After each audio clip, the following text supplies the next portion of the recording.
Heto na po ang episode 6 ng Stolen Life, araw ng Lunes mga kapuso. Pinuntahan nga ni Darius itong lugar ng Bloom na Bloom, yung pinaka-garden nito ni Lucy, yung negosyo nila. Ngayon, narinig niya na kinakausap ni Lucy yung mga bulaklak, yung mga halaman, kasi nga kinukwento nga ni Lucy na ganito raw yung daily routine niya. Lagi daw niyang kasama ang mga lupa, fertilizer, halaman, bulaklak. Dito raw umiikot ang mundo niya. Ngayon, nagkakaroon daw kasi ng positive energy, di ba? Kapag kinakausap mo mga bulaklak, talagang namumukadkad sila, lalo silang gumaganda. At syempre, unti-unti na talaga nakikilala ni Darius itong si Lucy at natutuwa siya sa kakaibang kakayanan nito. At ngayon, nakapagbigay nga ng magandang mensahe si Lucy na kapag kinakausap mo sila in a good way, talagang maganda ang balik sa iyo nito. Talagang positibo ang maibibigay sa iyo ng mga bulaklak at halaman. Kaya nga ang kasabihan nga, di ba? Swerte ang merong alagang ganyan. Ngayon, naalala ni Darius yung mga tauhan niya, di ba? Pinagmalupitan niya kasi, pinagsabihan niya ng mga masasakit na salita, di ba? Kaya ang balik sa kanya, masama din. Kaya ang sabi sa kanya ni Lucy, kapag minaltrato mo mga halaman, tinarato na hindi maganda, hindi sila mamumukadkad. Ngayon, habang sila nagkakausap, naninilip itong si Para, nakikinig sa usapan nila, ini-stalk pala itong si Darius. Ngayon, sa kalagitnaan ng pag-uusap nila, kumirot na naman yung tahi ni Darius, kaya nag-alala itong si Lucy. Sabi niya, sumasakit na naman. So, sinuri ni Lucy. So, ayan, sa pagkakataong ito, nagkalapit ang kanilang mga mukha at pinagmasdan ni Darius yung gandang taglay nito ni Lucy, di ba? Kasi sobrang ganda naman talaga ni Lucy sa malapitan, di ba? So, nagkatitigan sila hanggang sa nagkamabutihan na. At sa pagkakataong ito, syempre ang ating kontrabida na si Para nagsiselos na. Kaya naman sobrang pagkabiter niya, inihagis niya yung paso para kunwari mayroong nahulog, kaya nahinto silang dalawa. Ngayon, sabi naman ni Darius, kukunin na raw niyang supplier ang Bloom na Bloom para sa kanilang project. Sabi naman ni Lucy, sana naman po wag niyo pong gawin para bumawi sa akin kasi total nakatulong na naman po ako sa inyo, ayun lang po yung intention ko. Sabi naman ni Darius, hindi, seryoso ako, nagustuhan ko kasi yung mga flowers and plants mo, kaya gusto ko maging partnership tayo. Gagawa na ako ng kontrata para mapirmahan mo. Tapos pagbalik ko na lang dito, ibibigay ko na sa'yo. Mas maganda sana kung natuloy yung meeting natin no? Kasi nga nalaman nga niya na hindi nga naging maganda yung pagtatagpo nila, yung una nilang pagkikita.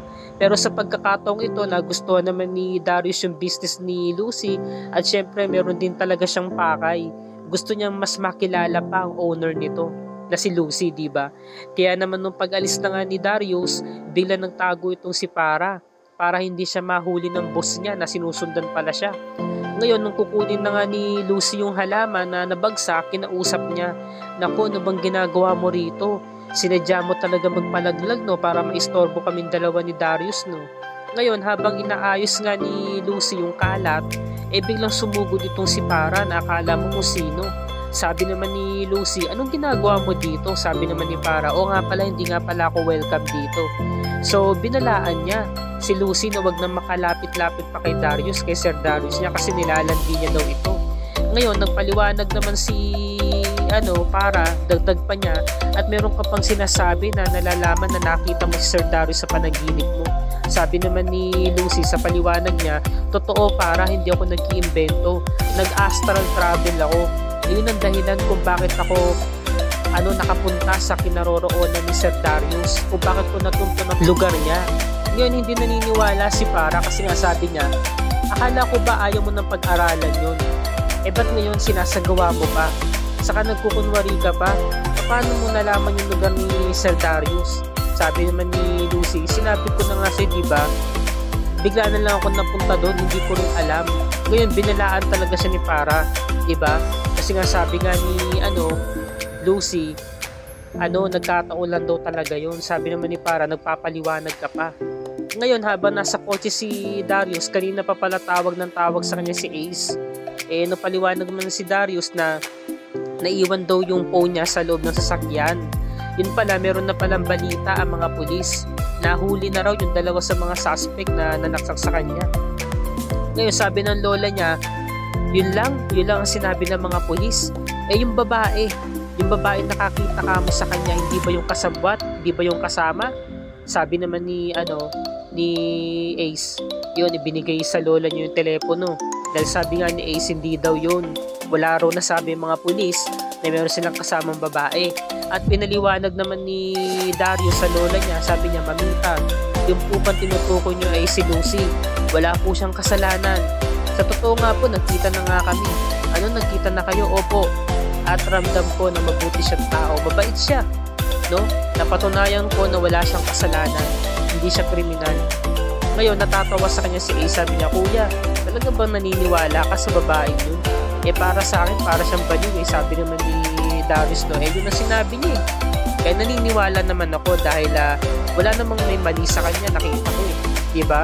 Saka alam ko naman, ramdam ko na mabait at mabuti siyang tao. Malinis ang intensyon niya. Ngayon, talagang nagkaroon talaga ng heated argumentation nitong si Para saka si Lucy. Talagang napaka-war freak ni Para, no? Sabi ni Para, nagpapaliwanag ka pa. Sabi, ang gusto mo, landiin talaga si Sir Darius. Kaya binabalaan kita. Huwag ka nang makalapit-lapit pa sa kanya. O di wala na rin nagawa ang ating bida. Dahil nilayasan na nga siya ni Para. So nung gabi, nag-uusap yung mag-best friend. Kinakamusta ni Joyce kung pasado ba daw si Darius sa puso nga nito ni Lucy. Sabi naman ni Lucy, kung sa gwapo naman talaga, mayaman, tapos may kaya naman sa buhay, saka ramdam ko naman na mabait siya. At saka hindi rin siya manluloko. Yun nga lang, parang atubili rin ako, best, kasi biruin mo sa edad niyang yun, di ba? Nagkaedad siyang ganyan. Wala man lang siya naging girlfriend, or kasi baka napapaisip ako, baka kaya may asawa siya. Sabi naman ni Joyce, yan ang dapat mong pakatunghayan, kaya pinakailangan puntahan mo siya bukas sa opisina niya. Sabi naman ni Lucy, nako, yan na naman tayo Ano ka ba, bes? Kailangan mag-imbestiga ka. Masasagot mo mga katanungan na yan kapag palihim kang pupunta sa opisina niya. Kaya kailangan paghandaan mo na to. Isa ka ba sa magbibigyan ng award ng BSB? Kaya karirin mo na to para magka-jowa ka na rin, no? Kasi kinakailangan mo rin maging masaya. So very supportive sa kanyang best friend niya. Samantala, sumunod na araw, nagkaroon ng pa-welcome party itong si Para. At inorganize niya na lahat. Pati yung mga staff, sinabihan niya na kailangan tugma-tugma. Yung pagpasok ni Sir Darius, kailangan may mga confetti, silalabas na yung mga pagkain, pati yung cake. Kapag nagkamali ro, mananagot po sila kay Para. Ngayon, sa kalagitnaan ng pag-uusap nila, merong istorbo.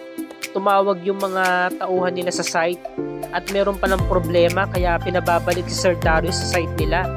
Ngayon, sinermo na ni Para, dapat to kanina pa raw sinabi. Dapat to maaga pa sinabi.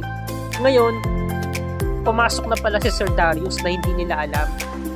Naririnig ni Darius yung mga pinagsasabi ni Para at inawat niya to. Para, yan ba yung mga tauhan natin sa site? Akin na, kakausapin ko, sabi ni Para, no, lagot kayo ngayon kay Sir Darius. Ngayon, kinausap ni Darius na mahinahon. So, nagulat sila, no? Pati yung babae staff kasi parang iba yung templado ng boss nila. Talagang good mood, hindi mainit ang ulo. Diba kung tutuusin, nasa buno yung mga yan.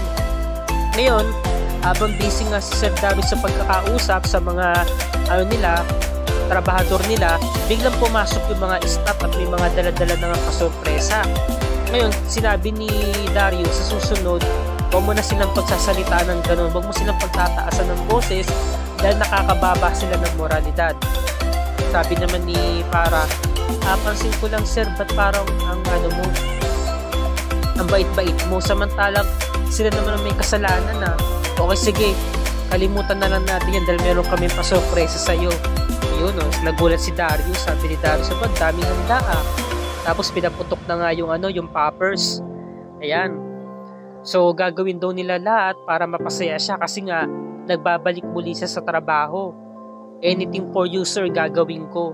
Ayan. So, meron pang nagkakantsawan, sabi, nomo daw, diba? Tagay. Sabi naman ni Darius, hindi ko na kayo masasamahan dyan kasi kagagaling ko lamang sa operasyon. Yun, kaya i-cheers nyo na lamang ako, itagay nyo na lamang ako, sabi niya.